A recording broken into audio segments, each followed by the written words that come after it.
Venga, vamos a las ideas capitales de José María Luna Sevilla, asesores patrimoniales, 1 de junio de 2026. José María, ¿usted qué pone encima de la mesa? Bueno, pongo 4 tipos de bicicleta, ¿de acuerdo? Por esta semana, ¿de acuerdo? Para que vean ustedes animándose. ¿Y por qué digo esto? Pues porque lo que estamos viendo en la inflación es, vamos a llamarle como una hipertensión, y cuando uno tiene un poco la tensión un poco alta, hay que bajarla, hacer deporte. La bicicleta es muy importante en ese sentido. La bicicleta, la vintage con cesta sería la bicicleta de paseo. En este sentido, un fondo de renta fija de corto plazo. La Française, que es una gestora que tiene el Carbon Impact Floating Rates, un fondo de renta fija de muy corto plazo que invierte en bonos flotantes y además en bonos de compañías en esa transición energética. La Française, idea muy interesante de renta fija que no asume riesgo de duración. 2, la mountain bike de doble suspensión, ¿de acuerdo? Para generar alfa. Fondo de retorno absoluto. El Schroeder Gaia Wellington Pagosa. Wellington Pagosa, de la casa Schroeder, una idea interesante. Y luego, la bicicleta de carretera, pues el Columbia Threadneedle Global Focus. Y por último, la bicicleta eléctrica, también es otro tipo de bicicleta, pues sería en el fondo de la gestora Polar Capital, el Smart Energy. Con lo cual, 4 ideas para distintos perfiles de riesgo, los 2 muy interesantes, los primeros, porque valen para todo tipo de inversor en el actual escenario para bajar esa hipertensión asintomática que supone esa presión inflacionista. Venga. Bueno, efecto amarrar lo ganado, que no es poco. Verano del año pasado, 40 euros, Inditex. Cierra el año en 55. Me calla la boca a mí, porque yo no daba ni un duro ya por Inditex, veía un negocio bastante consolidado, en el que ya lo había dado todo, y bueno, el ver que comenzaba a bajar y ver que dejaba ahí una especie de hombro, cabeza a hombro, me estoy centrando en el gráfico inferior central, el gráfico de semana, pues bueno, todo estaba preparado para romper la línea clavicular en 39,60. Esto no ha ocurrido y ha salvado un match ball brutal. Reacción alcista, destroza esa figura, ese proyecto de hombro, cabeza a hombro que le hubiese mandado pues prácticamente a los 31 euros, lo destroza, nuevos máximos históricos y ahora apoyándose en la media móvil de medio plazo, la de color rojo, ¿no? Entonces, bueno, ahí tenemos una especie de proyecto, no me gusta llamarlo doble suelo, porque para que haya un doble suelo tiene que haber una tendencia claramente bajista previa y no hay tendencia fuerte bajista, ¿no? Yo creo que está lateralizado, le está costando romper un poquito la zona de 54,15 y la excusa va a ser los resultados. Motivos de la última subida, pues han sido unos resultados que han crecido, que van a más, y yo creo que va a seguir en esa línea, con lo cual me tengo que seguir callando la boca. Veo que es un negocio consolidado, pero le está sacando filón, le está, pues como la banca, apretando hasta el último momento, y en algún momento podremos decir también lo mismo de la inteligencia artificial, que le queda mucho tiempo todavía. No debemos tildarla de burbuja, pero llegará un momento que sí, ¿no? Entonces, bueno, yo creo que volviendo al tema de Inditex, pues al final nos haremos con los 54,15, romperemos eso, entiendo que con los resultados, pero ya sabes, esto es lotería, porque presenta unos resultados brutales y te abre con un hueco bajista del 4%. Y luego al cierre a lo mejor tú lo has recuperado. O sea, que dentro de lo que cabe hay que saber leer entre líneas, ventas por metro cuadrado, porque claro, vende mucho, pero porque abre más tiendas, entonces las ventas por metro cuadrado a veces algún trimestre que otro ha pinchado. Y luego, sobre todo, que hay que mirar estimaciones, que es lo que realmente el inversor quiere buscar, ¿no? O el gestor de fondos también. Entonces, bueno, en un intento de mojarme diría que va a romper los 54,15 y nos acercaremos a esos máximos históricos. Y si lo rompemos será por poco. No le veo mucha fuerza, la verdad. Uh-huh. Pero bueno, eso es lo que hay. Bueno, Microsoft, como todos los grandes, ya va poco a poco también arrancando. La subida que ha tenido en los últimos días ha sido muy fuerte. Pues aproximadamente ha llegado a subir un total de un 14% en 3-4 sesiones. Recuerden que el valor que a mí me hacía levantar un poquito la oreja para explicarles que seguramente subiría la tecnología era Microsoft. Y es que en este valor se había producido una compra más que sospechosa por parte de un congresista estadounidense de opciones call. Claro, al ver la estructura del Nasdaq y esta operación que se producía en Microsoft, pues lógicamente lo que deducíamos ya hace 2 meses era que lo normal es que tuviéramos una subida muy fuerte en los valores tecnológicos hasta el vencimiento, hasta el día 19 de junio. Seguramente antes dejarán de subir, pero bueno, entonces, poco más. está subiendo mucho. Lo normal es que pueda tener algo más de subida hasta zonas de 470. Yo es que no les puedo decir mucho más de estos valores. Prácticamente ya todos están teniendo su subida. Enhorabuena a los premiados si han comprado y nada, a disfrutarlo. Perfecto. Claro, el problema ahora es el de siempre. Oiga, y desde ahora hasta el día 12 de junio, pues, a ver, son subidas importantes, hay que haberlas aprovechado y tener los valores ya en su momento.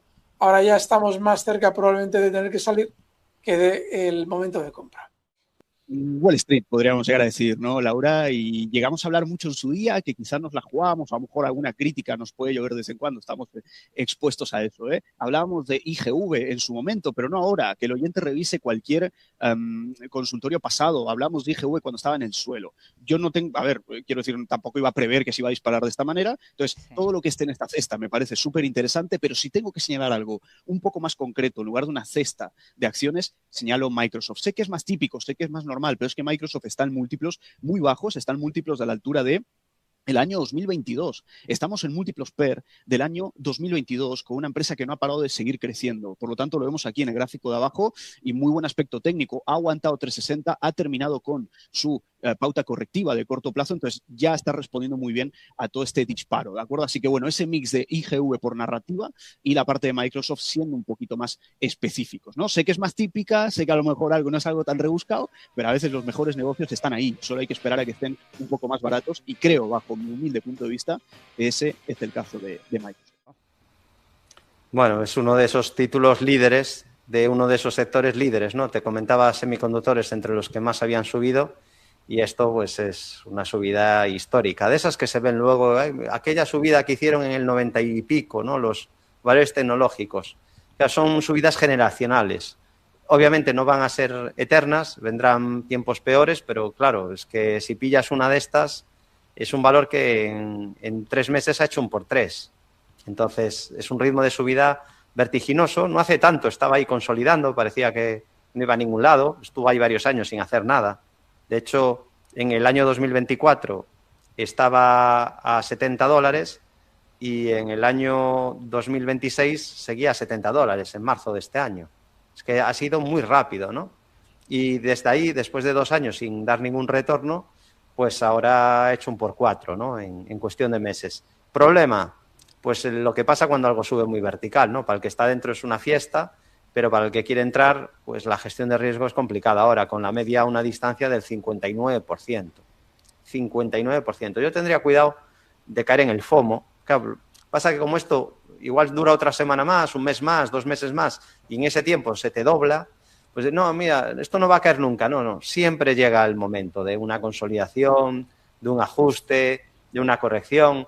Entonces, es un sector que se está beneficiando de que está entrando mucho dinero aquí, están ganando muchísimo dinero, o sea, no es subir por subir, sino porque hay detrás razones que lo sustentan, pero obviamente todo tiene su precio, ¿no? Y así que tiene un primer soporte en el hueco de hoy, que es 2,1943, cerrarlo sería un primer síntoma de debilidad, luego tendría los 146,91 y estaría la media ascendente que pasa por 115 o niveles FIBO del último tramo de subida, el 61,8 pasaría por 150.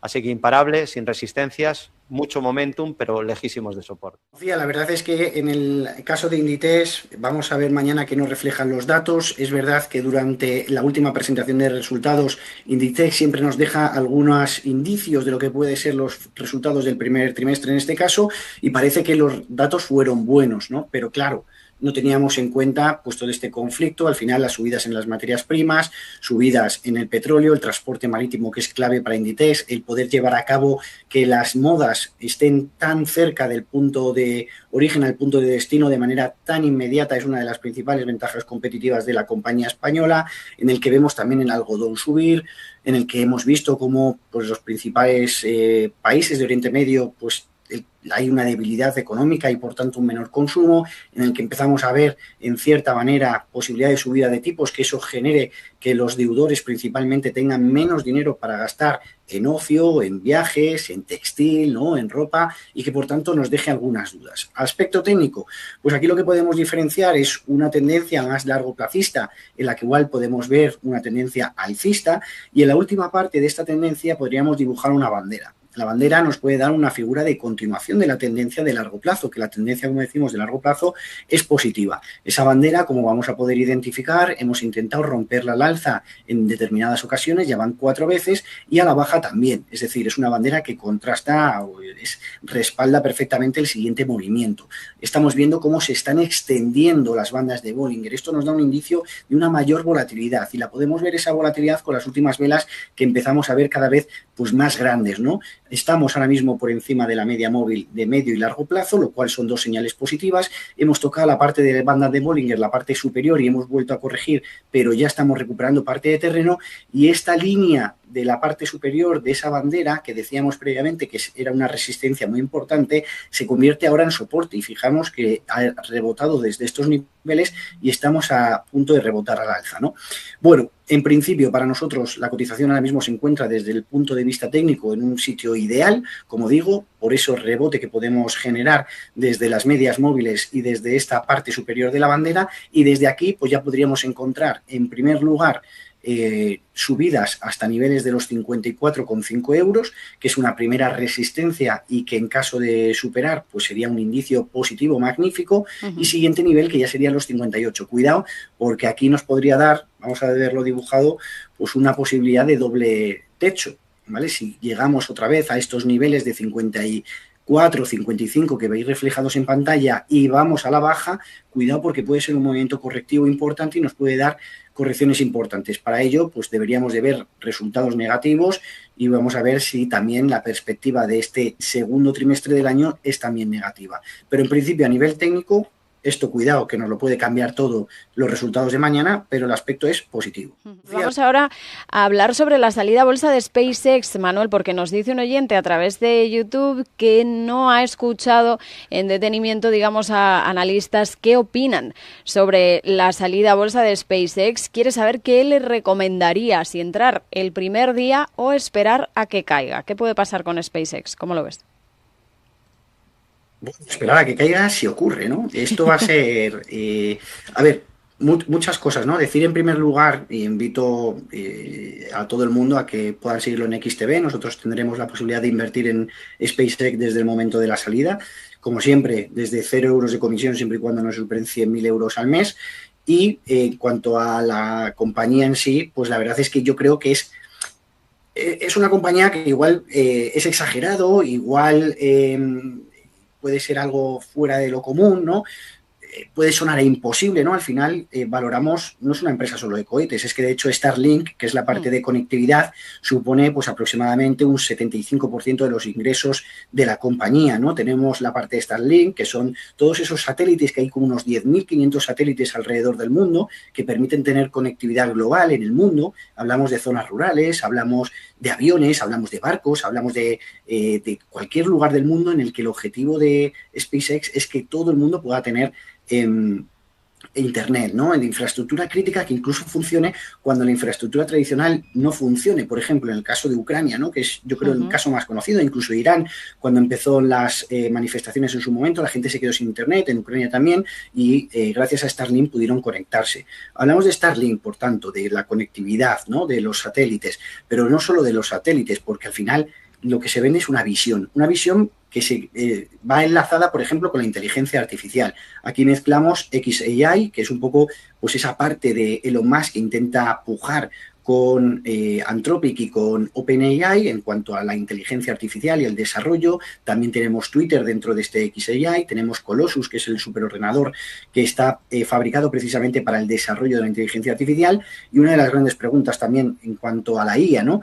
Oye, si la compañía ha sido capaz, y esto es ya muy futurible, ¿vale? Esto ya es una visión, pero si la compañía ha sido capaz de instalar 10.400 satélites en orbitales, pues ¿qué puede ocurrir con los centros de datos? Al final los centros de datos, pues se ha estimado que el principal cuello de botella de la IA es la energía, ¿no? Ya han dicho muchas veces. Los centros de datos en la tierra, en el espacio, imaginémonos, pues no hay mala climatología, no hay nubes, no hay problemas medioambientales, no hay problemas de suelo, ¿no? Pues vamos a ver qué ocurre en muy largo plazo, ¿no? Desde luego. Entonces, bueno, pues mezclamos conectividad, mezclamos inteligencia artificial, mezclamos luego todo lo relativo a la defensa, ¿no? Para nuestro tiempo, pues a lo mejor la defensa era los astronautas, era el espacio, era los cohetes, ¿no? Y aquí, pues hablamos o sea, el espacio era todo esto, ¿no? Astronautas, ahora hablamos de pues defensa, de comunicación, de vigilancia, de desarrollo, de estrategia, del tablero geopolítico como una compañía que puede tener pues una oportunidad tremenda, ¿no? Entonces, pues empezamos a mezclar un poco todo y tiene cierto sentido, ¿no? Espacio, cohetes, que al final, pues al menos yo la conocí pues con esos vídeos también de los cohetes, incluso con algo que parecía imposible, que hablamos de los centros de datos como algo imposible. Hace 5 años, a lo mejor, el que un cohete despegase y volviese directamente al cohete, que se pudiese reutilizar, parecía imposible. Hay un meme que se hizo muy famoso en aquel entonces, ¿no? Con el cohete que salía y volvía al mismo sitio, mientras que en Europa teníamos los tapones de las botellas de plástico, ¿no? Bueno, pues al final yo creo que es una visión, conecta un poco todo. No sé lo que va a pasar el día de la salida a bolsa. Creo que hay una demanda extraordinaria y además se junta con una oferta muy limitada, ¿no? Sale aparte, creo que es un 4% de la compañía de Free Float. De hecho, los índices están cambiando sus reglas para poder incorporar SpaceX en los próximos meses, ¿no? Creo que el Nasdaq en breve, pero el S&P 500 tardaría hasta finales de año. Y al final esto lo que genera es que haya poca oferta y mucha demanda. Entonces, pues cuidado.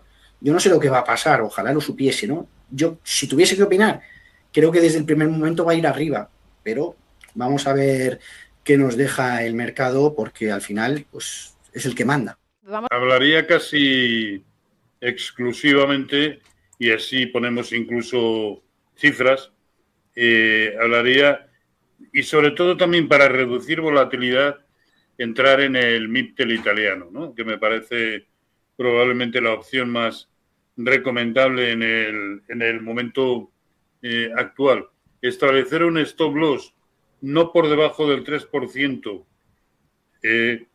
con respecto al precio actual, y mientras eso siga siendo así, ahora mismo está en 39.950, pues un 3% por debajo, y me parece la opción más recomendable, ¿no? Ahora que está tratando de consolidar y de protagonizar también una especie de pullback por encima del máximo relativo anterior.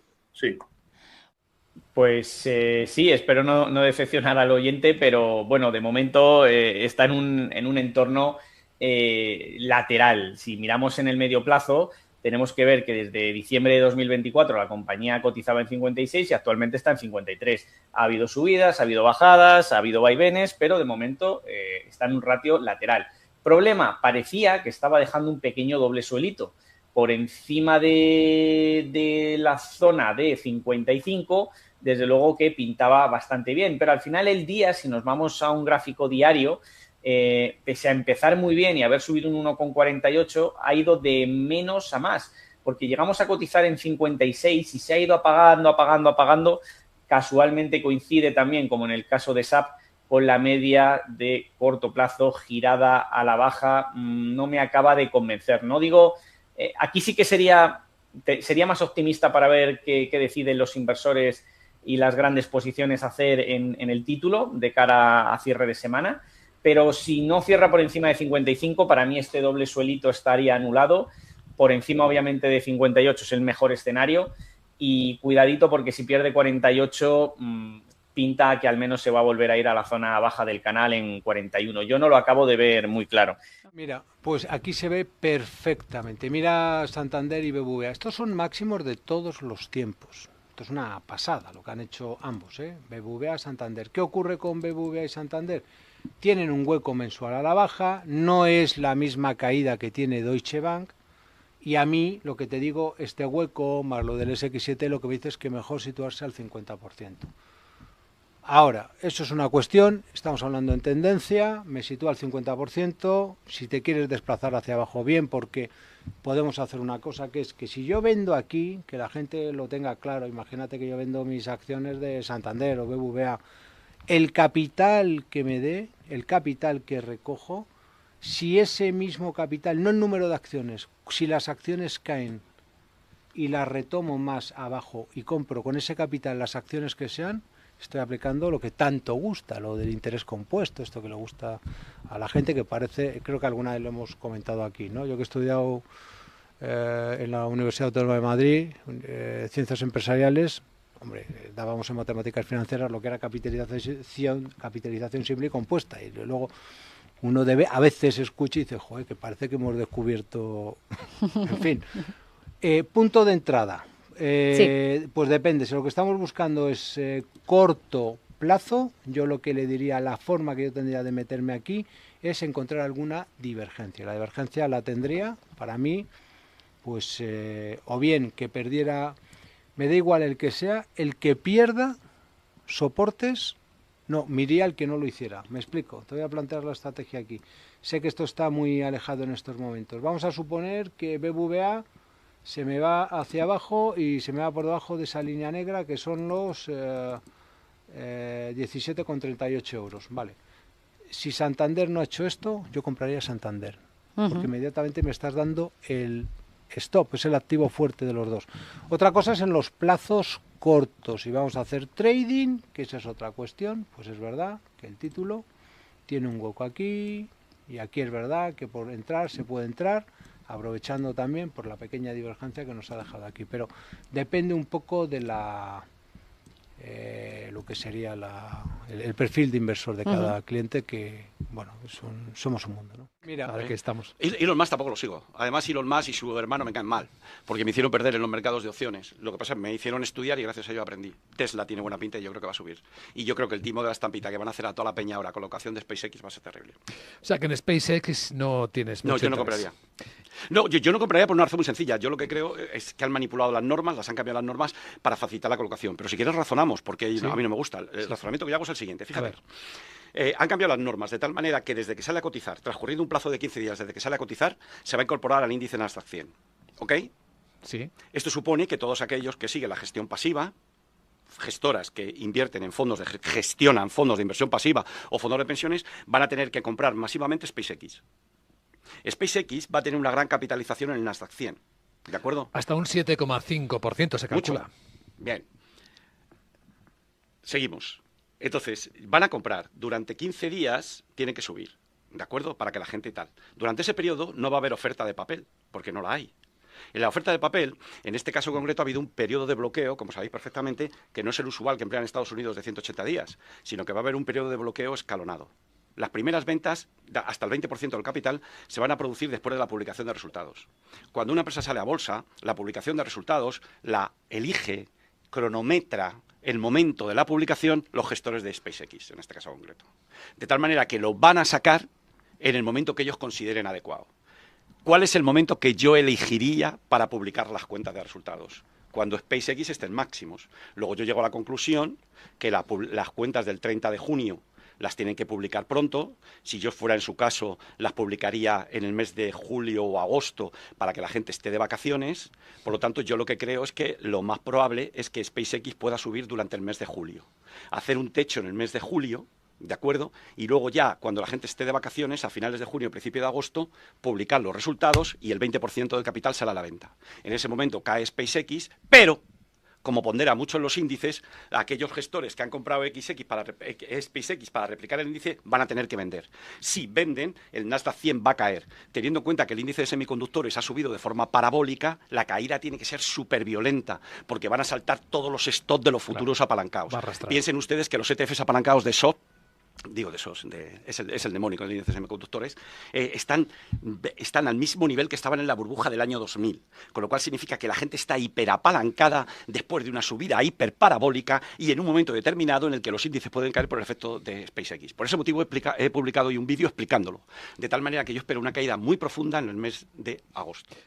Sí, pues como bien dices, hemos terminado una jornada en Europa con los índices cotizando en verde, aunque deberíamos poner un poco más la mirada en el mercado estadounidense, que comienza a purgar los excesos tras alcanzar máximos históricos, pero con una letra pequeña muy alarmante. La subida no ha sido generalizada, mientras el S&P 500 marca récords, el volumen de compra y el número de acciones que realmente están subiendo en la bolsa de Nueva York es inusualmente bajo. Esa falta de apoyo colectivo, lo que técnicamente se conoce como una grieta de amplitud de mercado, es una señal de giro clásica que puede preceder, y de hecho en algunas ocasiones así ha sido, a los cambios de tendencia. Hay un dato clave y es que solamente 10 valores explicarían cerca del 70% de subida del S&P 500. El mercado ahora mismo estaría sumamente estrecho, muy sobrecomprado y movido por una inteligencia artificial cuyos descosidos comienzan a verse. Hay otro dato clave que es la correlación implícita del S&P 500 que está en mínimos históricos. Esto es una señal de que cada acción pues está yendo un poco por libre.